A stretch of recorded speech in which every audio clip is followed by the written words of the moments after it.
So, how to stop blocking money? Thank you everyone for joining me. I am so excited to see you all here. I want to tell you a little bit about me. So, as you know, my name is Brooke. That's me there. I live in the southwest of Western Australia. I'm pretty biased. I think I live in one of the best places in the world. I love the beach, and that's one of my reasons I think I live somewhere pretty special, because I live right near the beach. It's my favourite place to sit and watch the sun set over the beach. My most favourite thing to do. But I live in the southwest of WA with my three gorgeous kids, and my hubby and my dog as well, or the whole lot of them. But we've been back in Bunbury for, goodness, I think we're nearly 15 years, which is crazy. So I used to live in the UK with my husband, but he's English. But yes, we returned back 15 years ago and settled in Bunbury, and that's where we've been since then. But I love to travel, absolutely love to travel. Oh, Mel says best place to live in the southwest. Oh, I agree. I'm a bit biased with that, but yeah, I love where I live. So that's me. That's where I am. But a bit more about me, going a bit deeper. I have been a bookkeeper for 15 years. And I actually fell into bookkeeping, and I fell into bookkeeping when I came back from the UK with my husband. Well, he was my fiance then, but when I came back from the UK in 2005, my dad, who has got businesses, his bookkeeper was leaving, and I'd always been pretty good with numbers. So my dad asked if I would pick up the slack and take up the bookkeeping for him, which I did. His bookkeeper trained me, and I learned how to be a bookkeeper because I had no experience before that. And I became bookkeeping for my dad. And I must have been doing something right, because our family accountant then asked me to bookkeep for his clients. And then word of mouth spread, and I got my own clients. I became a registered BAS agent and ended up with my own bookkeeping business. It sort of just snowballed from there. And then when I was about 35, so 6 years ago, I woke up. I had a medical occurrence happen, a bit of a medical scare, and it made me really wake up one day. And I was 35, and I remember thinking, if I live to 70, then I could possibly be halfway through my life. And that really shook me. I remember thinking, oh my goodness, like if I'm halfway through my life and I'm not doing what I love, I don't feel fulfilled. I couldn't handle the idea of spending another 35 years doing what I was doing. And I started asking, is this all there is? Is this seriously all there is? Because on paper, I had everything I should have wanted. I had everything that when I was a little kid, I thought I wanted. I wanted the house, the husband, the kids, the dog. I had all of that. And when I sort of was really confused when I gathered everything that society told me I should have, and I still wasn't happy. And I really wasn't happy. And I had to go on a big soul search. And the soul search took me to, well, I'd say the soul search took me, I think the infinite took me to the Institute of Intuitive Intelligence, where I studied with them for 12 months to become an intuitive guide. Now, this was completely left of center for me. Like I was a bookkeeper. I was very much in analytical. I was all about numbers, and it had to make sense, and I had to be able to prove the answers, had to prove itself. Like you had to have backup to say how you got there. And to be an intuitive guide, to be intuitive was anything but that. That was all heart-led. There was nothing to be led with the head at all. So it was a complete turnaround for me to go and study as an intuitive guide for 12 months. And it was in July last year I actually qualified as an intuitive guide. And to give you a quick idea, an intuitive guide is someone who, I guess the easiest way to explain it is, we are fear huntresses. So we hunt fear out of, with our clients, we look at their subconscious, journey through their subconscious, and work out what fears are sitting there blocking them from their potential. And to give you a bit of an idea, for us to be able to do that for our clients, we had to do that for ourselves. So I spent the biggest year of my life hunting out my own fears to be able to be of service to do that for other people. And that was the biggest growth, biggest year I've ever had. But yes, oh, thank you, Caroline. Absolutely talented. Thank you so much, Caroline. Beautiful compliments. But I spent that 12 months. I graduated in July last year.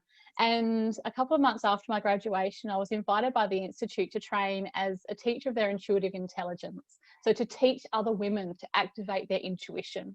This program was the Institute's, I guess, baby, and no one else had the privilege of teaching it until I was one of the first. I think there's 16 of us across the world that are now qualified and able to teach this intuitive intelligence. And for me, that was a really big thing, because I didn't think I was intuitive. I went into this whole world not believing I was intuitive, not believing I was special, not believing I had that talent.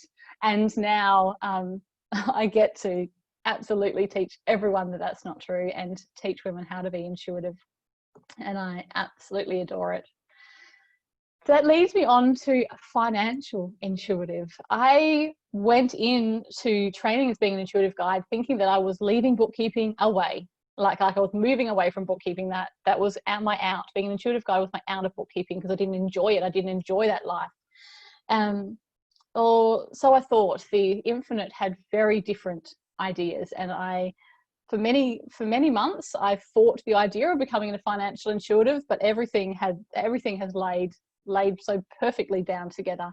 And I have combined the work of an intuitive guide with my 15 odd years as a bookkeeper, as a money mentor, as a business advisor, to be a financial intuitive. And I tell you what, the joy I get from that is amazing. I absolutely love it. I'm so freaking grateful that the universe knows better than I did and pushed me towards what I do now, because I love it.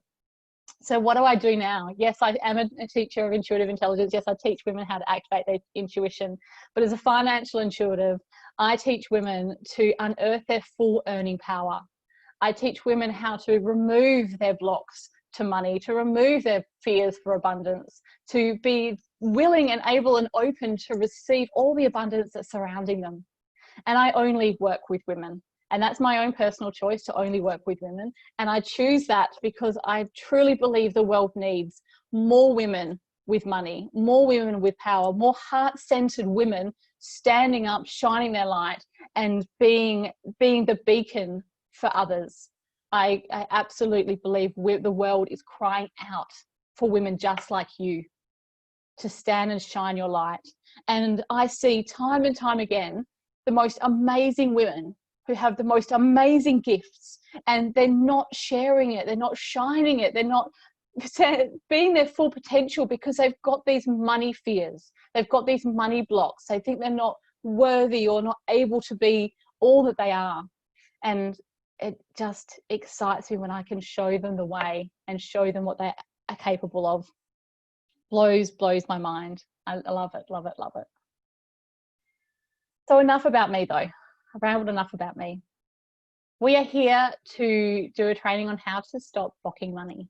And to do that, you're going to need a few things. I suggest you grab a journal and pen. We are going to be doing some journaling. I'd also have something to drink with you, a cup of tea, glass of water, something to drink. A lot of the time we do this energetic work, we get quite thirsty, we need to have some water nearby. And also just see if you're in somewhere, a quiet place to sit. We are going to be doing a meditation or two during this practice as well. So if you're on your phone, perhaps put it on Do Not Disturb. If you've got any animals, you may want to go and open the door so they can get in and out. Wherever you need to do to make sure you're somewhere nice and quiet to sit as we go through this training together. And we're going to start the training by talking about money, because we have been having the wrong conversation about money. We've been having the wrong conversation about money for years. In fact, we're still having it as a society, as a collective. We are still talking about money the wrong way, having the wrong conversation about it. And I want to begin a new conversation with you today.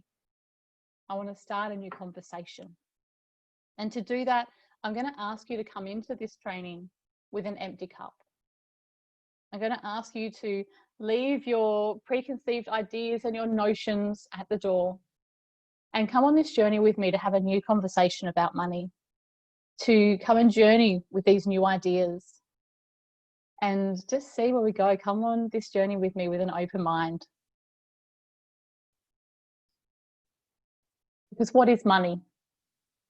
Notes and coins, means of exchange, numbers on a bank statement, dollar signs. What actually is money?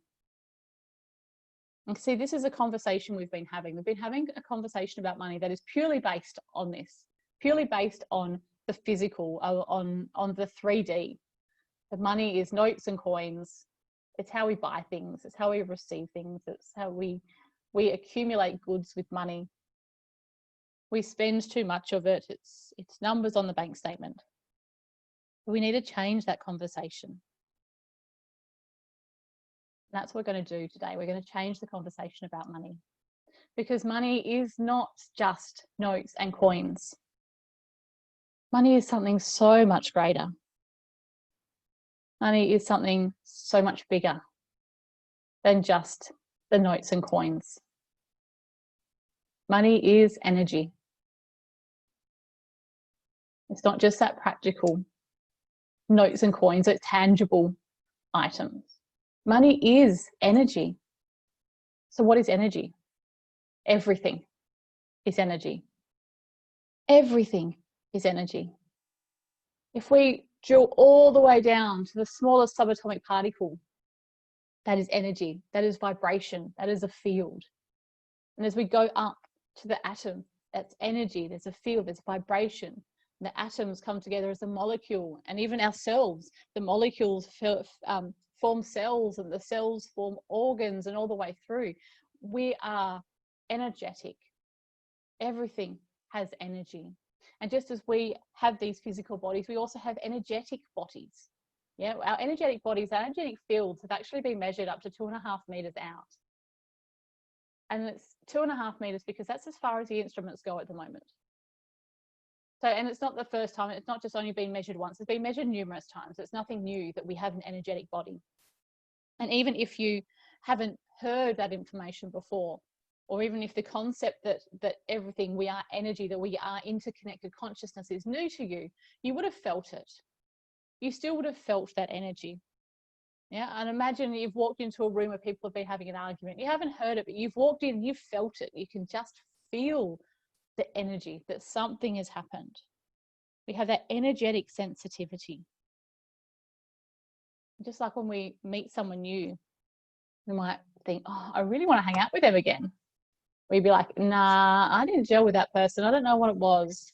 It's their energy that you're picking up on, that energetic sensitivity.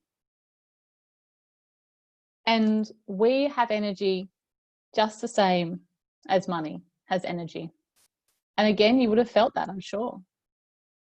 I'm sure you can think of a time where you've received money in, and it may have been unexpected or more than you were expecting. And that joy that you felt through that money. And just the same as if you've opened the letterbox and pulled out a bill, and the bill was 3 times more than you imagined, and you just stomach drops. It absolutely knocks you. Yeah, everything is energy. Money is energy. And this is the conversation we are having. This is a new paradigm that we're going to begin. We need to begin to see money as not just notes and coins, but energy as well. So I'm going to take you on a little practice now. I'm going to take you on an energy expansion meditation. So I'm going to invite you just to close down your eyes if you're able to, wherever you are. Closing down your eyes. And allowing yourself just to get comfortable where you are. Sitting somewhere with your spine straight. Be sure you are sitting up and not laying down. Sitting somewhere with your spine straight, comfortable, your feet maybe crossed or they may be flat on the ground. And then I just want you to take a deep breath in through the nose, filling up the belly as much as possible and then holding. So filling up as much as you can and hold. And now release out the mouth with an audible sigh. Letting everything go. Another deep breath in through the nose, filling up the belly. And out the mouth with an audible sigh. Letting everything go that's brought you here to this moment. And just doing that one more time in your own timing. A deep breath in through the nose and out through the mouth with an audible sigh. Beautiful. And then just letting your breath return to its own natural rhythm. I want you to be conscious of the breath. Allow it to expand out, lengthening out as much as you can, as much as is comfortable for you. Breathing in and out.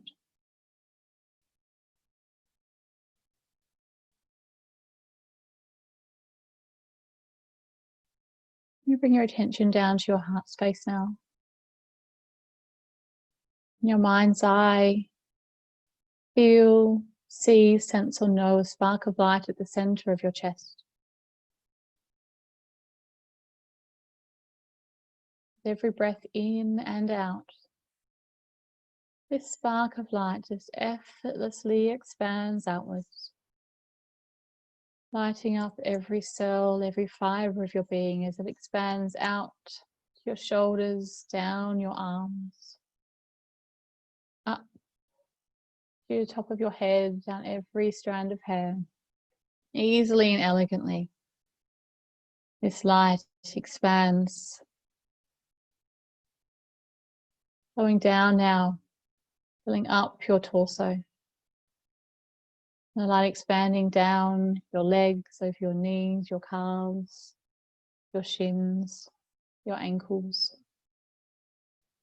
Until in the next breath, your light fills your entire physical body. From the top of your head all the way down to the tips of your toes. No effort required.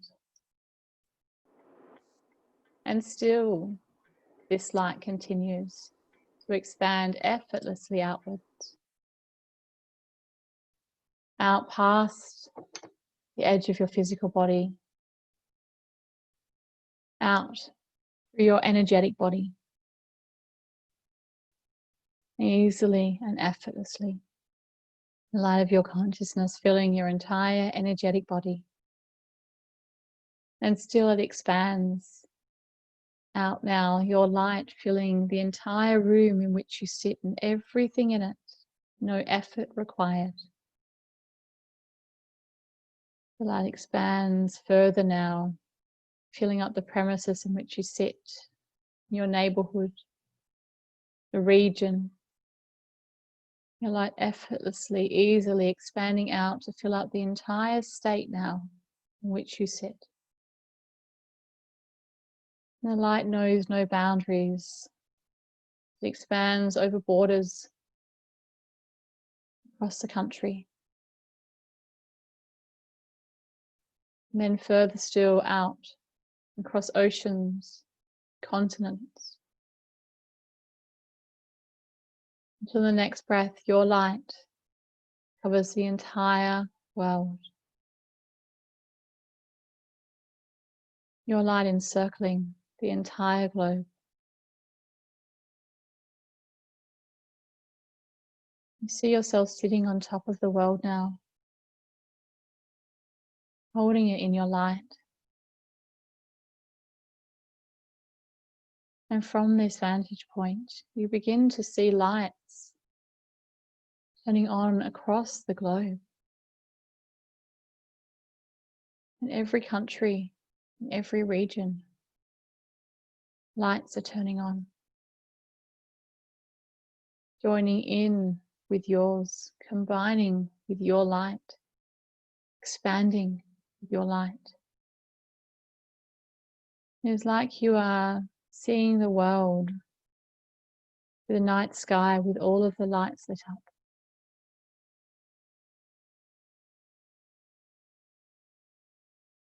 All of the consciousness expanding, interconnecting.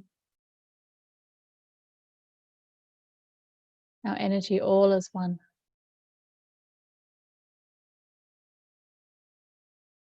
Breathe deeply here. Breathe in and feel that interconnectedness.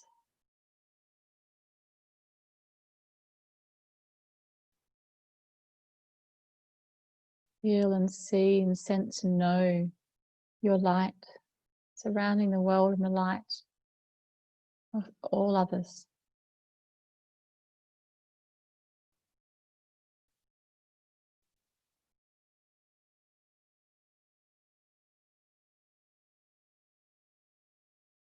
Taking a deep breath in here in the nose, filling up the belly as much as possible and holding.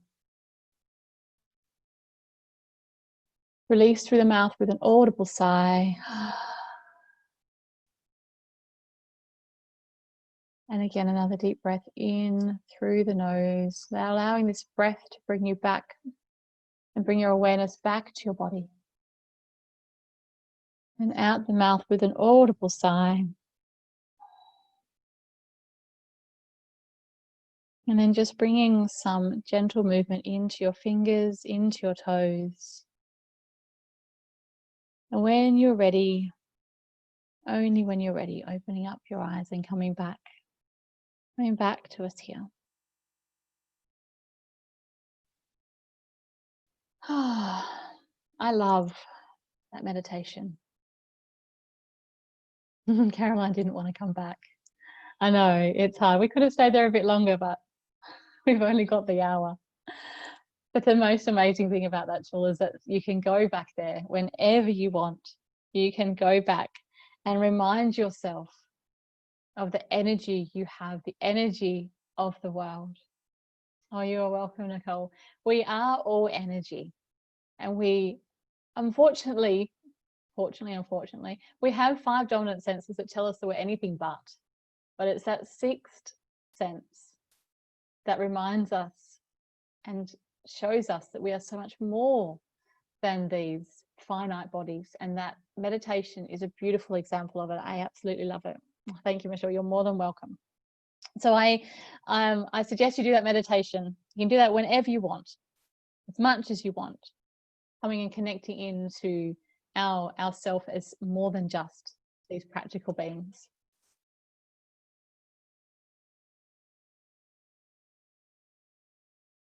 So I was talking how money is just energy. The question I get asked a bit. If money is just energy, why doesn't it flow to me? Why doesn't it just come and flow to me? If it's just energy, why can't it come in? I've got my arms open. I'm saying, come on in, money.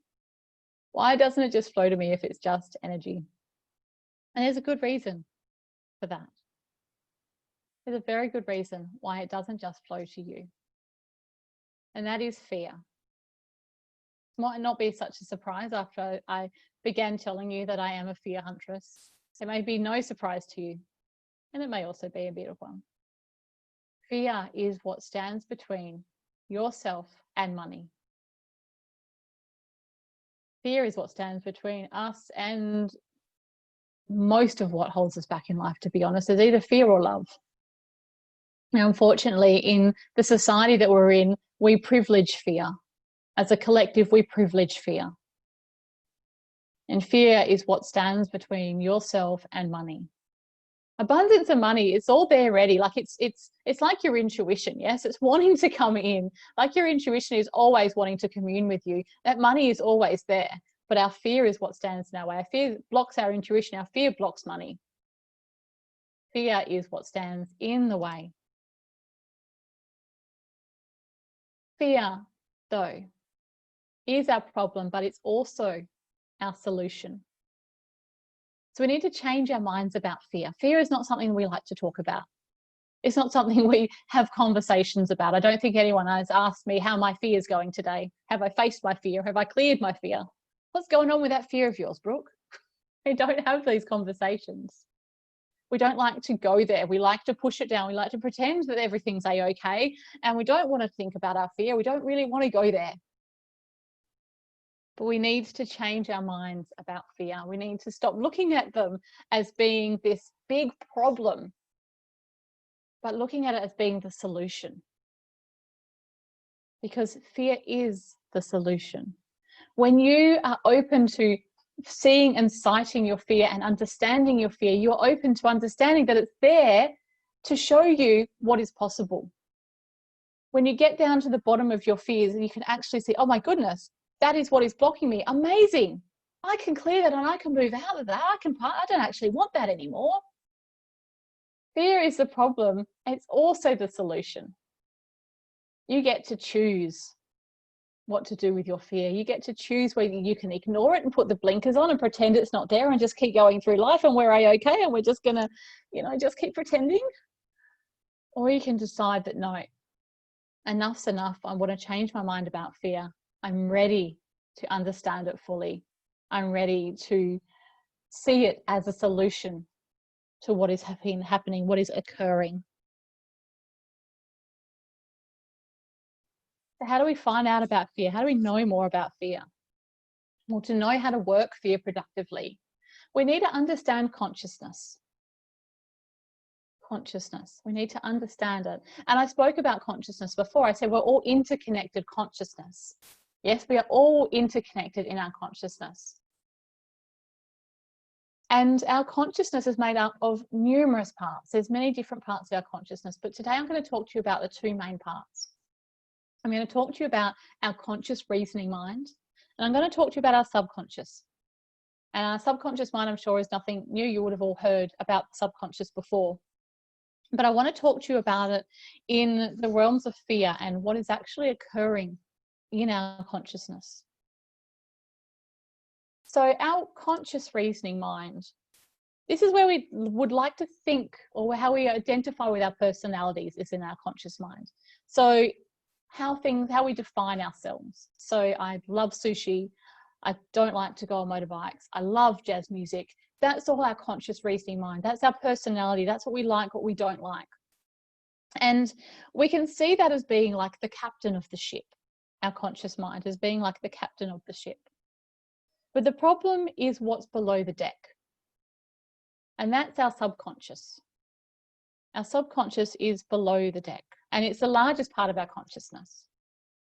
So here, as it shows, our subconscious mind is that bit underneath, and it is our largest part of our consciousness. 90 to 95% of our consciousness is our subconscious. And we have that little bit of conscious, I like the image shows at the top, but it's our conscious mind where we truly make our choices from. I mean, because it would be amazing, wouldn't it? It'd be amazing if we made our choices from our conscious mind.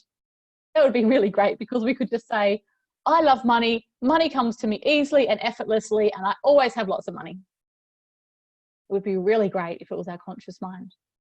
But unfortunately, it's our subconscious below the deck that really makes our choices, that truly makes our choices. And because we haven't really been aware of it, because we believe the fear stories, we hear all these fear stories and let it all come through, we don't check and see what we put into our subconscious. We don't filter what we put down there. So the captain of our ship, the conscious mind's looking this way, that way. It's quite absorbed in the events of life. And it hears something, sees something, goes, oh, that sounds sort of okay. Straight down into the subconscious it goes as a belief, our emotion, a habit. We don't ever qualify anything to go into our subconscious mind. We just let it all down there. There's no bouncer at the door saying, are you sure? Did you want to just check that again? Are you sure this belief and this thing you just heard, really you want to put it down here? We don't have that. So we stuff everything down into our subconscious mind. Everything goes down there. And the subconscious mind is highly programmable. It's highly programmable. So all of the fear stories, the fear stories from the world around us, all the things we focused on our attention with without those filters that we're talking about, head on down there.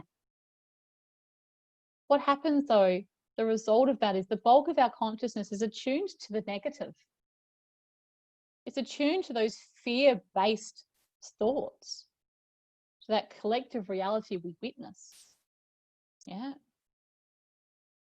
We leave it uninvestigated. We just let it all go down in there. And because we spend most of our life living in a general sense of chaos,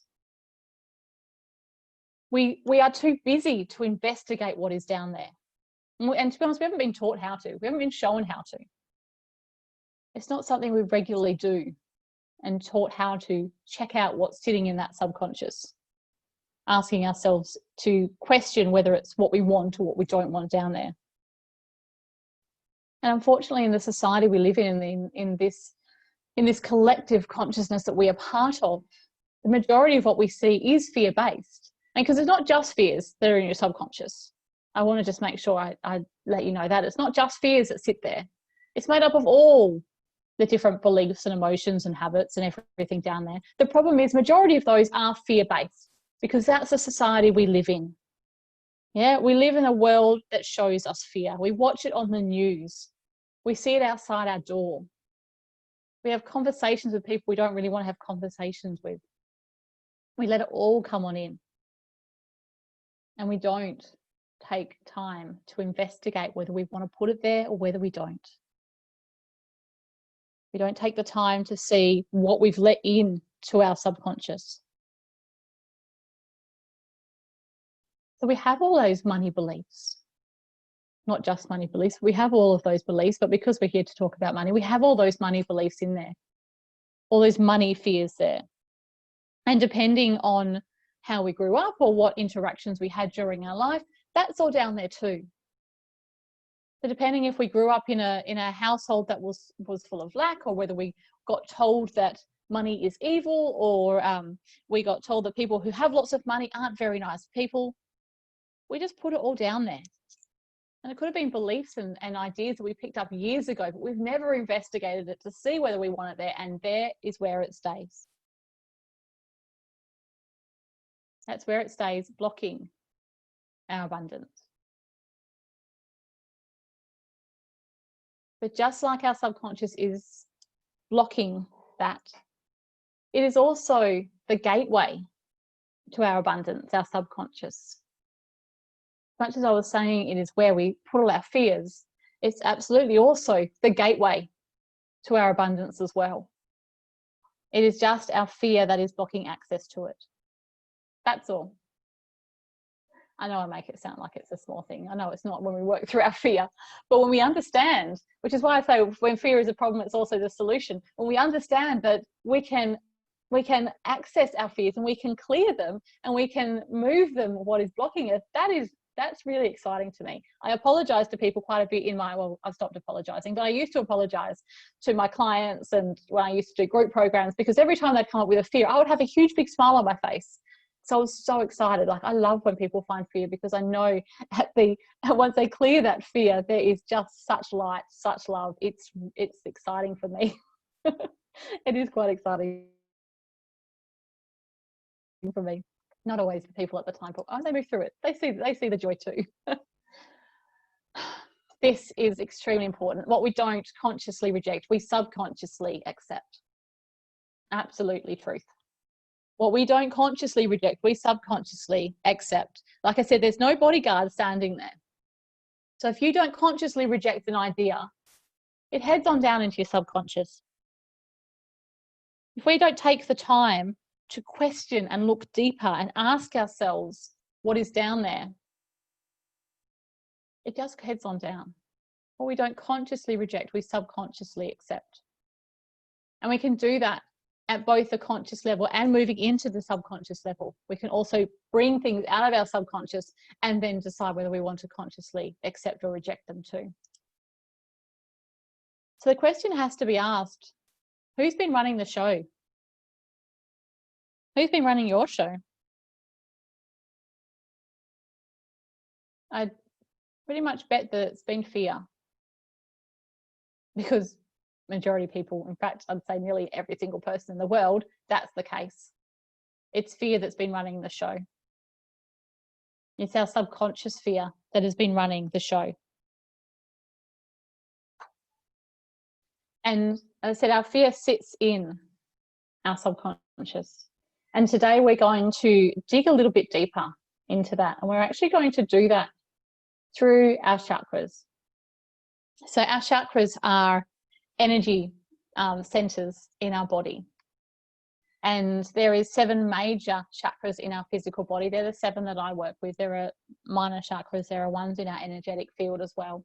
But I work with the 7 major chakras in our body. And we're going to go and investigate one of them today together. And we're going to start with the base chakra, the root chakra. This base chakra is where we hold our tribal power. It's also where we can allow our tribe to have power over us. So when we're talking in terms of money, we are talking about that tribal power. We are talking about the ideas and beliefs that we've picked up from our family, from our friends, from our grandparents, from our neighbours, from the people we respected, starting from when we were just born. Our initial relationships, that tribe we have around us. What did we pick up from them? What did we learn from them? What did we put in our subconscious that came from our tribe? Now, you may already have a few that are popping up in your head, a few beliefs, a few ideas of what is coming up already before we even go into that base chakra. But our base chakra is where we hold our tribal power. It's where we begin our journey to clearing out all of these fears that are sitting in our subconscious. And I'm going to take you on that journey today. So I want you to grab your journals up for me now. And I want you to write 5 things that your parents or your guardians or your grandparents or your aunties or your friends, 5 things you were told about money. 5 things we were told about money. Might be money doesn't grow on trees. But whatever was normal in your house, I want you to write them down. And don't worry too much if you are starting to examine them to say, do I actually believe that at the moment or not? Do I not? Don't worry too much. If they're actually coming up, then they're in your subconscious still. They're still in your awareness and we still need to deal with them. The 5 things your parents, guardians, grandparents, friends told you about money. And feel free to drop some in the comment box for us as well. There could be things like money doesn't grow on trees, or you have to work hard for money. Yeah. Or even just a simple, we can't afford that. That's what rich people have. Caroline has to work hard for money. Yeah, that's a big one. You got to work hard for money. Poor little rich girl, yeah. And we move through thinking that, you know, we could, even when we're an adult, we can look back and go, oh, you know, consciously we can think, oh. But until we deal with it at that subconscious level, we don't have a lot of it. You can't waste it. Yeah, that is a big one. That is a big one. Can't waste money. You can't waste money. Rich people are not nice.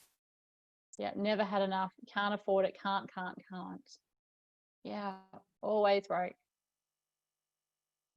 You get what you get and you don't get upset. What's with that? I agree. What is with that? Yeah, that's a big one. Get what you get and you don't get upset. You need to get a real job to make money. Yeah.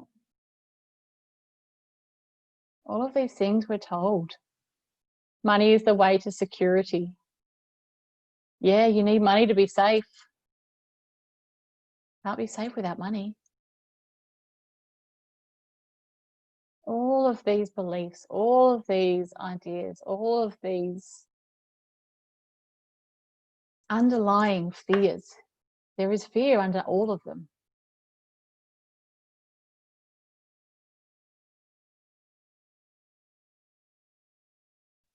Caroline said, every time my kid says, is that you get what you get and you don't get upset one, Caroline? But every time my kids say that, yeah, you say it's not true. The teacher says that, you say to her, I'm sorry, my mother doesn't agree with that. Yeah, you get what you get and you don't get upset. Yes. And that's so important as well. What we are teaching our children, that's a whole nother training. I won't go in there, but the way we communicate too with our children, it's so important. It's so important, especially around money. So everyone got their 5 things in they've got down there? Yeah, you can get what you want, Caroline. Absolutely, you can. Okay, so if you've got your 5, I want you just to close down your eyes and just take a deep breath. Breathe.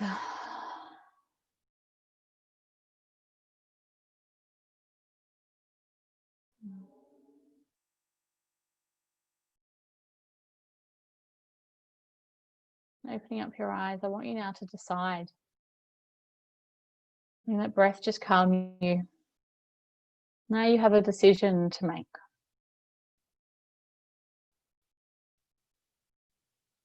Are these your truths? Are these your money truths? They're still part of it. That even though you might go, yeah, that's not true, but you think, oh, but it actually is. Is there truth in these? The next question is even more important. Do you want to keep them? You actually want to keep these beliefs, because you don't have to. I have to tell you now, you get to choose. You get to choose, and we're going to go through a process to clear them in a minute. We're going to go into the subconscious and clear them. But before we do that, I want you to write out, what are your beliefs? If you're no longer happy with those original truths, what are your beliefs now? So just in your journals again, I want you to rewrite them. Also, she has a conflicting 5. Well, feel free, if you would like to share, Nicole, feel free to. Conflicting because you're not sure if you want to keep them or not.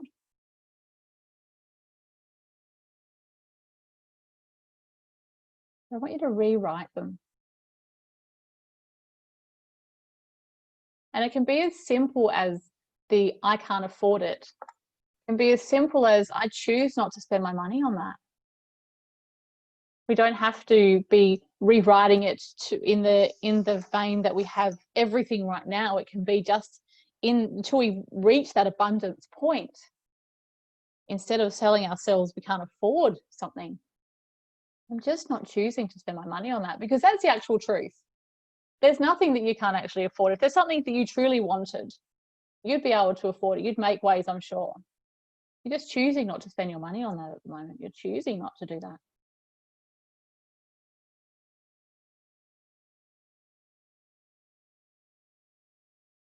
Nicole, if you've got some that come from abundance mindset, that's okay. You can still have a look at those and decide whether you want to keep them or not. Or if there's any underlying fear that's still sitting in there. Because even though we have sayings that may come from an abundance mindset, there may be some tweaking that we can do to be able to do it. But yes, we do also want to have a look. At the moment, we're here about clearing out from our subconscious. So if there's other ones that are ringing more as from the lack side, write those ones down. So yeah, rewrite your 5 beliefs. And again, feel free to share them in the comment box, what your new belief is, or what your new one is that you are going with.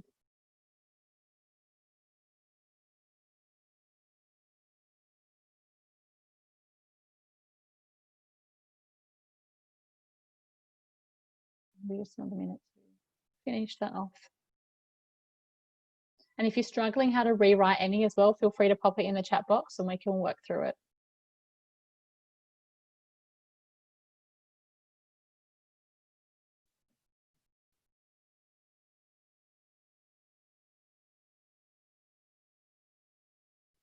Okay. Hopefully that's enough time for you all. If you need a bit more time, just let me know. Otherwise, we're going to move on to the next part of this process. But I do want you to have rewritten those 5, because we want your new truths, your new money truths. We want those to be at the forefront of your conscious mind as we go through down to your subconscious.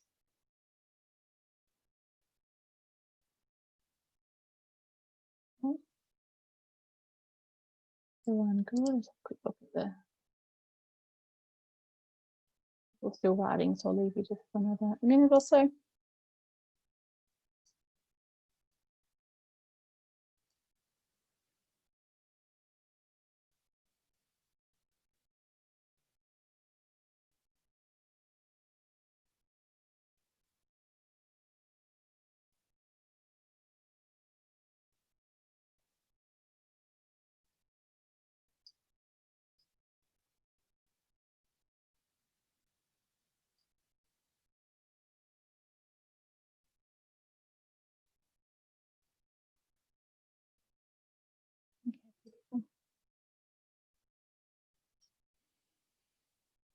Everyone okay? Everyone got their rewritten beliefs? Yeah.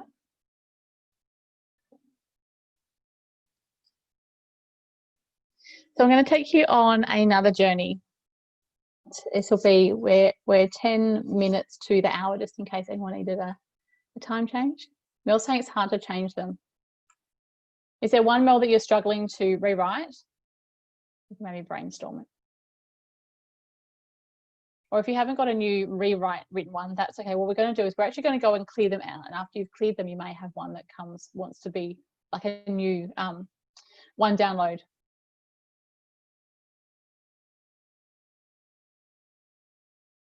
Nicole saying, I was afraid that if I had money, I would become and also be perceived as a bad person, a rich girl by others. Yeah. So the fear was that money was bad. Yeah, money would make you a bad person. So I would look at that as removing that fear of what money makes you, why money makes you bad, but rewriting it in the way of I can be rich and whatever else other qualities you want to go along with that. Instead of associating rich with bad, what other qualities do you want to be known as? I am rich, friendly, supportive, friend, kind. Yeah.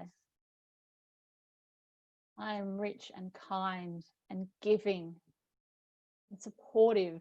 Like when you have a lot of money, when you have so much money, imagine the kindness you can put out into this world.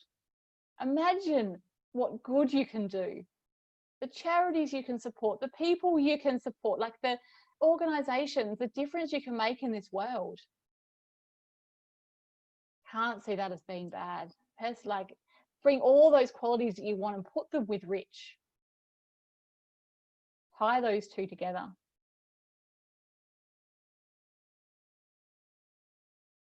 Yeah. Yeah, money puts you in the most amazing position to help others. It truly does. Imagine, which is why I keep saying I only work with women, because heart-centered women with a lot of money are going to do amazing freaking things in this world. That excites me to my core. Absolutely can do amazing work when you have a lot of money. You can absolutely still be kind and loving and rich. I'm going to put those two together. The moment, that's where that fear sits for you at the moment. You've got that, it's not congruent with each other. We need to clear out that old and bring in the new. And we're going to start doing that with this practice. Mel's asking if there's a difference between rich and abundant. There is, I believe there is, because abundance can be so much more than just money. Abundance can be love and joy, and it can be like emotional states. It can also, you can have, I know so many people who are abundant in, like, they manifest things all the time, but they have no money. They can't manifest money. They have so much abundance in other areas of their life, but money they just can't do, because it's yeah, people like the word abundance more because they can deal with abundance, because they can associate abundance with other items as opposed to money, as opposed to rich. Even the word rich can make people, you know, a bit uneasy. But yeah, there's a big difference, I believe, in rich and abundant. And that's because rich, when you talk about rich, it's about money, solely about money. You talk about abundance and people are more comfortable with that because I can be abundant in love, I can be abundant in this, I can be abundant in all these different areas. Yeah. Beautiful. Okay, so I'm seeing all these gorgeous new rewrites in the comments. Amazing. Earning money is not hard. It flows to me easily. I deserve lots of money. Surrounded by abundance. Yes, I value my gifts at the rate that shows it. Yeah. My new 5 is abundance flows freely through all areas of my life. Love it, Nicole. Love it. All right, so let's go on this practice. Judy, the universe shows me the way. Yes, it does. Okay, so I'm going to invite you just to close down your eyes. And again, just taking a glorious deep breath in through the nose, filling up the belly and releasing out the mouth with an audible sigh, just allowing yourself to arrive and to center back. Taking 2 more of those breaths at your own time. A deep breath in through the nose, filling up the belly, holding, then releasing through the mouth with an audible sigh. 1 more. And then just letting your breath return to its own natural rhythm, allowing it to fall in whatever feels natural to you.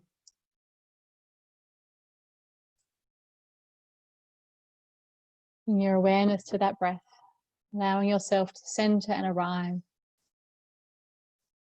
ready to go into the world within the world.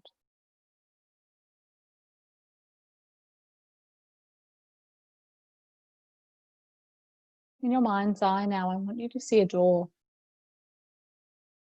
And taking your awareness to that door, taking in the color, the size, the door handle, seeing that door there in front of you. And you knock on the door, signaling your intention to enter. And the door opens effortlessly in front of you. And you walk through, and you find yourself on a path leading up to a house. In the front of that house is a fenced off garden. The path leads you to the fence, and you take your steps 1 by 1 along the path up towards the fence of the garden. You get to the gate of the garden, and it opens effortlessly in front of you, giving you a right to enter this space. You find yourself now in a garden which doesn't resemble much of a garden, if you're honest. You look around and you can see weeds, dead plants. There is moths flying around, snails. This garden needs some attention. This garden needs your attention. And you look down and you see that you actually have everything you need to repair this garden, to fix this garden up. And you make your way up to the first garden bed that's full of weeds and debris. And you grab hold of a weed and you pull it out, and it comes out effortlessly out of the soil and then just disappears out of your hand. It is so easy to remove these weeds, and they just disintegrate away. And you make your way around the garden beds, pulling out these weeds. And as you pull these weeds out, you have these old beliefs, these old words come to mind as you remove them from the garden bed. You pull out the weed. Money doesn't grow on trees. The weed comes away effortlessly and disintegrates. You move to the next weed. And it again comes away with those fears no longer needed.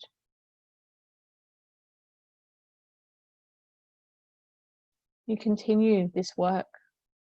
Easily and effortlessly, the weeds are coming away. And not always is there words to them. You know you don't need to know every fear that sits here. You know that you are removing them just by pulling out the weed. You know you don't consciously have to put words to them. But some rise up as you work your way through. It's so easy,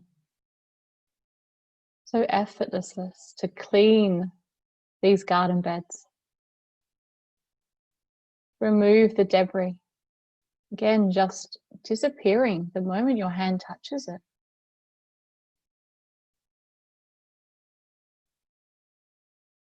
You move your way around from garden bed to garden bed, clearing the way easily, effortlessly, gracefully, removing these weeds, removing these fears, removing these beliefs that no longer serve you.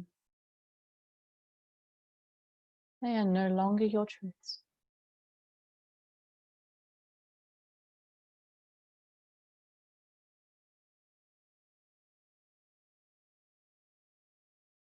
You stand up now, looking around at your handiwork. And just by glancing around, anything that is no longer needed disappears. Even if you haven't got to there yet, the garden beds are just clean, clear, free. And once more, you notice you are surrounded by plants and flowers ready to plant in your new garden bed. Again, you have everything you need. It is like magic. The soil moves ready, prepared for that plant, for that flower. You go around effortlessly planting these new beliefs, these new plants, this new life. Again, you may have words come to you as you plant them. Do not worry if you don't. Allow yourself to plant these new beliefs into the soil. Allow the garden beds to come to life easily and effortlessly.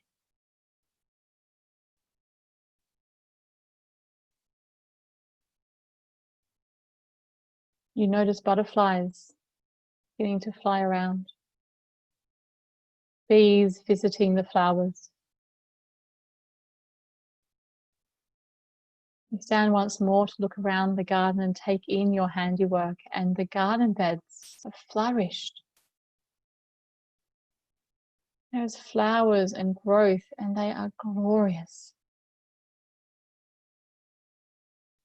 You're filled with such gratitude for this space, for this place.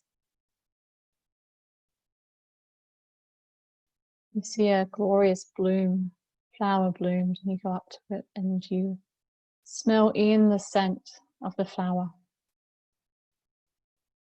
The flower changes to a glorious red color. All of the flowers and plants now taking on this red tinge, the red of your base chakra. You look around with satisfaction, knowing the work has been done, knowing you have removed those fears that no longer serve you, that are no longer your truths, and you have planted this new abundance, this new money, this new richness. And you are surrounded by it as you stand here.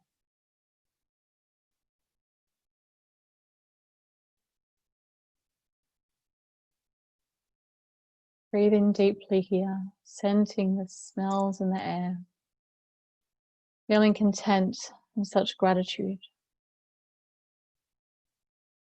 Knowing your work is done now, you walk towards the gate and where you entered.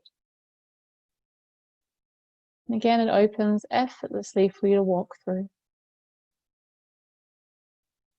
And as you step over the gate, you find yourself back in the room where you started, sitting back in front of the screen, in front of me. Taking a deep breath in through the nose and out the mouth with an audible sigh. And again, another deep breath in through the nose and out the mouth. If you take this third deep breath in, just bringing some gentle movement into your fingers, into your toes, into your body. Exhaling out and allowing yourself just to come back and opening your eyes whenever you are ready, coming back into this space. Knowing that you have just visited that glorious base chakra, removing those fears that no longer serve you there. And you can return to this space whenever you feel called to. Whenever you feel called to, you can return back down to that root chakra, that chakra that's on the base of your spine, and allowing yourself to enter there and see the work that needs to be done. As I say, you don't have to actually know the fears that you are pulling out in that practice. You don't actually have to name them. You don't have to know what you're pulling out. In fact, you can't possibly clear out your whole subconscious. The amount that goes through into your subconscious is ridiculous, the amount that enters every even just second. You don't have, there's not enough time in your lifetime to go and examine every fear that sits in your subconscious. You can absolutely go and clear it without knowing consciously the words or what is occurring. You can energetically clear. And that is what that practice is all about. So feel free to go back and visit that whenever you feel called to, whenever you find there's something rising that you're like, actually, I don't know if I want to believe in and stay in that truth anymore. So feel free to drop in the comments anything you want to or feel called to about that practice, anything that came through for you, anything you want to share.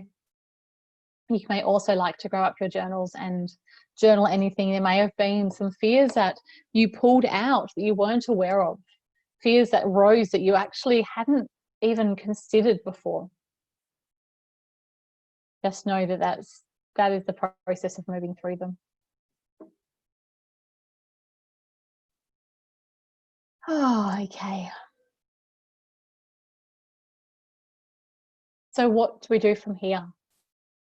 From here, you need to be conscious of your words.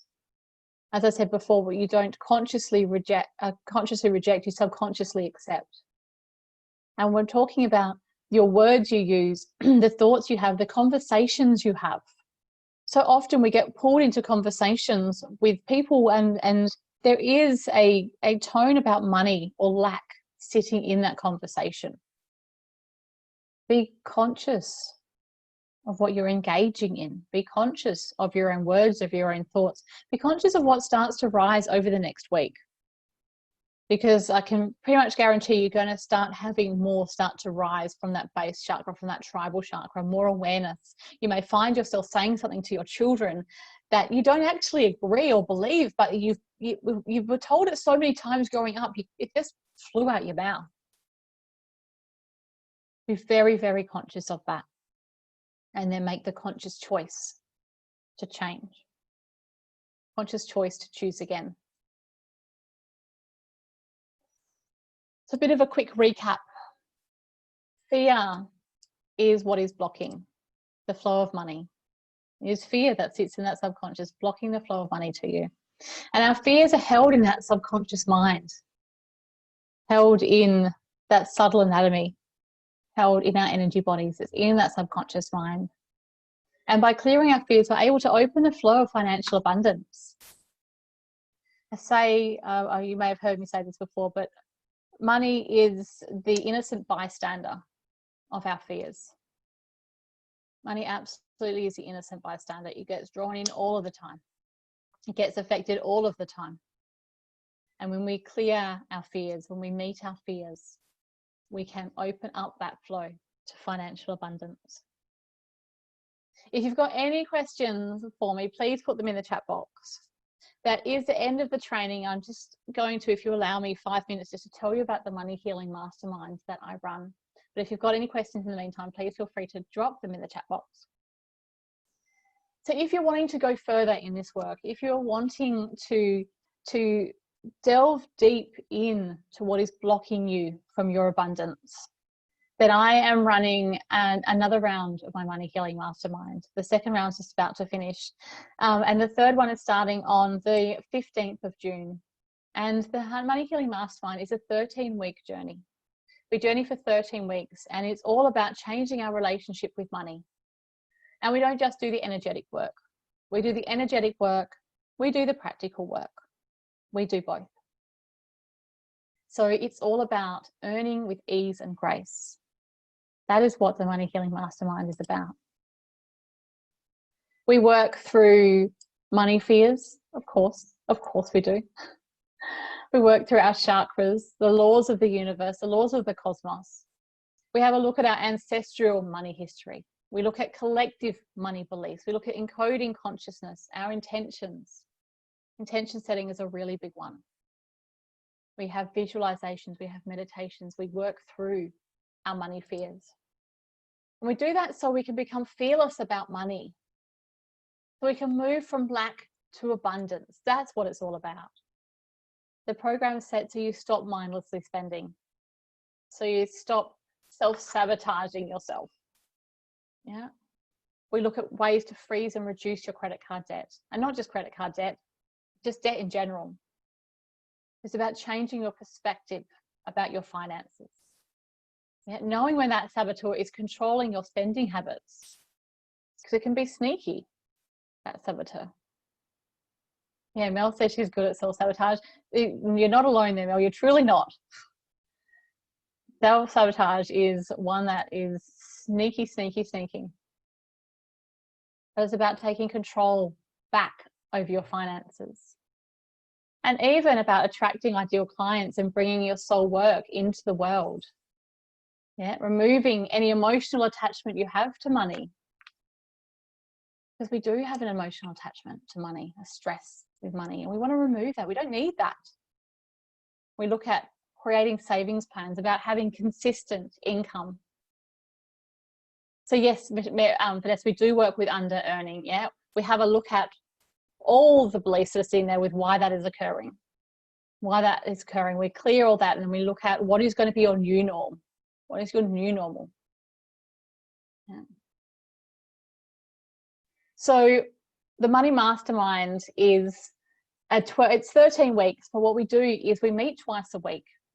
So we meet every Monday for 90 minutes, and that is our energetic work. That's the live training calls. We do the energetic work on the Mondays, and then we meet again on the Fridays to do co-working sessions, and that's our practical sessions. So that's where we look at all the practical side of receiving abundance. And then we finish off with a closing circle, and we also have Gloria's Facebook group and the welcome pack as well that gets sent out. But the body of it is those twice a week meetings. Twice a week, energetic and practical. I say all the time, we can sit on our meditation cushions, you know, as much as we want, but unless we're taking those practical steps to create in our 3D world, nothing's going to change. And the same other way around.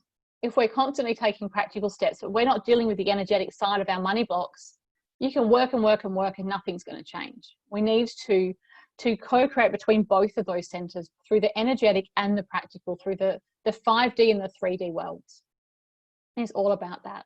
So you can join the Money Healing Mastermind. Starts at $55 a week. I've done an extended payment plan. It's $55 a week for 16 weeks. That includes all of that gloriousness there. And then we also have, there's also an option it's upgrade options. So you can get upgrade to having and Mystic Money Message, which is a recorded reading. And then there's also the option to work one-on-one with me throughout that period, throughout the mastermind as well. So we have 3 one-on-one sessions during that, which really add to the mastermind too. So if you've got any questions about the mastermind or the training, please let me know. I'd love to talk to you about it. We've just, as I say, we're just finishing the second round. I had a conversation with Sinead Carey yesterday on my page. She is in this group that's just about to finish, and she talks about the results she's had. She came into this mastermind with absolute lack, and a lack mentality, and that's what she wanted to change. And she's even said herself, I'm normally quite an upbeat person. She said, but now, she said, I feel like I'm truly high as anything. I can see what is apparent, what is going to be occurring. She smashed her income goal for May, in a time where with COVID, everyone was telling you weren't able to earn money. She smashed it. Yeah. Oh, no problems, Gigi had to go. So yeah, she absolutely smashed it in a time where we were being told that we couldn't earn money. So yeah, it is a glorious journey. It is a journey that it was not mine. It came from the infinite. It was a creation between myself and the universe, this mastermind. And I have no problem saying that, because yeah, even I get blown away with the potential of what occurs in this mastermind. So that is the link if you want to check out some more. You can also book in there. There is the weekly payment plans. The first $55 a week for the payment plan. It's that bit.ly Money Healing Mastermind. You can join. I think that's on my side. Yeah. Or you can email me as well if you've got any questions. Or you can also just book in a discovery call. If you've got any questions, book in a discovery call with me. And yeah, ask me anything that you like to ask. So thank you very much for joining me. I'm just going to stop the share now.